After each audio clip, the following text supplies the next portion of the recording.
We are all natural-born storytellers, whether you think of yourself that way or not. The stories that mold and shape our lives oftentimes become foundational parts of our growth, healing, and even generational experiences. Welcome to Awaken Your Soul Sunday, a storytelling series that shares the moments of awakening, trials and tribulations, truth, and vulnerability in the words and voice of the featured storyteller. And now, a life-changing story from this week's guest. Hello, my name is Matana Jacobs, 45 years old, mom of 5 amazing children, married to Ari Jacobs, the love of my life. I was born in Peoria, Illinois, moved to Israel when I was 2, grew up in Israel till I was 26. I'm an Orthodox Jewish person. I had many life-changing events in my life, and I believe that each one led me to the next life-changing event, and I keep on changing and evolving, and that's good. It's really good. And I want to share today something that happened to me based on somebody else that I am so grateful for in my life. So I'm the host of Hope to Recharge podcast, a podcast that's designed to break the stigma on mental health. One of the things that I speak about a lot with my clients, with the world, with social media, I talk about the power of gratitude, how I changed my deep depression into a thriving life through the power of gratitude and many other things like therapy, medication. I was off medication, retreats, healing, mindset. But gratitude is something that I started with, and until today, 10 or 11 years later, I still practice gratitude every single day. So I'm deeply grateful for this one person in my life that really changed so much of who I am. That is my mentor, Miss Rachel Dvir. Miss Rachel Dvir. So she is a beautiful soul. She lives in Israel. She was my boss when I was 23 years old. So when I was 18, I graduated high school and I didn't know what I wanted to do with my life. And in the traditional Orthodox world, you usually go and continue another 2 years post high school to learn a career. I did not want to do that in the frame of the high school. So I learned graphic design. I was volunteering in a special ed school in the morning, and that led me to one of the other life-changing episodes that I ended up going to Hong Kong with one of my students' sisters to spend the year there teaching in the Jewish Orthodox world. So that was my first life-changing moments, but I'm not going to go into that. When I came back from Hong Kong, I was working in a digital printing company. I was doing the graphic design there, and I really liked it. But the work environment was not something that inspired me. I was always had to wait for my paycheck. It was very unclear what my paycheck will be. It was very unclear, and the boundaries and the guidelines were not something that inspired me, and I really wanted to leave, and I didn't know where to go. I really didn't know where to go. I was a very shy, timid young girl, and in the Orthodox world, a lot of girls from the age of 18 to 21 are already married. So a lot of my friends were married with children already. I was like 22, 23, not married, not looking to really get married. It wasn't something that really was inspiring me. It was really something that got me scared a little bit about marriage. So I was looking for different options. Now I'm one of 6 children. My 2 older sisters were married with children, working for this Jewish Orthodox woman, Rachel. She was the largest software company in Israel. She is a widow. She lost her husband when she had 5 children, and she still has 5 beautiful children.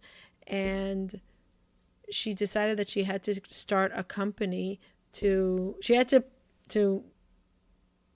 provide for her children. And she started this company in Israel. And my sisters were working for her.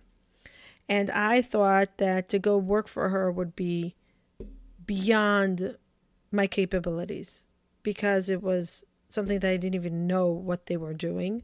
One was in the finance department and one was in the programming department. But she was a very wise woman. So I went to speak to her about what to do in life in general, and how should I move forward. How should I speak to my boss about not paying me on time? And I was very, very shy. And she said to me, I went there a few times, and she said to me, it's time to move forward. Leave this job. Come work for me. And I said to her, Rachel, what am I going to do in your place? By that time, they had like a few hundred people working there. And they were doing government contracts for their software. And I knew nothing about computers. And I said, what am I going to do there? What am I going to, like, what do you need? What good am I for you? She said, you don't need to worry about anything. You come follow me. I'll find something for you, and we'll figure out what you'll be good at. I know that you have potential. I don't know what it is yet, but I'm going to be able to find something for you. All you have to do now is follow me for the next few weeks. You'll be my right-hand person, and we'll see what you'll develop into. And I'm like, I was freaking out, and I said, should I do it? Should I not do it? And I was so not happy in the other job. I just left the other job, and I said, okay, fine, I'm start following her. Within a few days of following Rachel, I realized that this was like beyond my abilities, and it's not something that I really liked, following and taking notes and following up with big, huge people in the government offices or banks and stuff like that. And she realized early on that I was not excited about following her around, but she really liked me. She really took to me, and I really took to her like a mentor. Within I think it was like 2 weeks later, she's like, okay, you're no longer following me. You're going to be the project manager of this developing of a certain software. You're going to take this on. You're going to be also in charge of implementing the software in the companies that were building the softwares for them. I said, I don't know what I'm doing. She said, don't worry. All you have to do is start asking questions, be aware, be curious, ask. She gave me so much confidence. She gave me so much ability to believe in myself. She pushed me beyond my limits, beyond my wildest dreams. Very fast, I had over 30 people working underneath me, staff that were doing the implementation and the teaching of the new platforms in different offices. I became a project manager. Then she sent me to learn system analysis, and that was my next big career by her. And 2 or 3 years into me, I think it was 2 years into me working in the company, she called me into the office and she said, I want to give you a raise. You're doing really well. She said, but there was something that you always wanted, and I'm giving you a company car. I had a company car, a company cell phone, paid gas. I was a single girl just living the dream. And it was all because she believed in me. Really, all because she gave me the confidence. She saw something in me that I didn't see in myself. And she gave me the confidence. And those few years of me working there changed my whole belief in myself and what I can achieve in my life. She taught me how to be curious. She taught me how to look big, how to dream big. She taught me to not be afraid of asking and learning. She taught me that it's okay to fail. She taught me that there is no failure unless you learn from it. She taught me how to pay it forward. She taught me kindness. But at the same time, she also taught me, I remember one of the first words that she was screaming at me out of love. She said, you have to be more assertive. I said, what does that mean? She said, you have to be more assertive, strong-minded, passionate about what you want to do, confident. And I think if I think about my life with confidence and being assertive and showing up in the world without so much fear, without doubt, I really, really give it to my mentor. And until today, it's 22 years later, that she's still my friend. I still ask her everything. I talk to her. I connect with her. She is my role model in leadership. After she sold the company a few years later to one of the largest public companies in Israel. But she was the mother of so many people in this company. It was called Matrix Bashan. And she really cared about each human, not only about their success in their financial life. She cared about their success in their personal life, in their growth, if it was religion, if it was love, if it's having children. I remember there was a lady that couldn't conceive. She took it so personally. She took her to fertility treatment. She called to find out about doctors around the world that can help. She researched it. She cared. Girls that wanted to get married and weren't finding the right one, she cared about trying to set them up, to motivate them, to inspire them. She cared about each individual. And for me, being a part of Rachel's life and being her child, I call her my adopted mom, my mentor.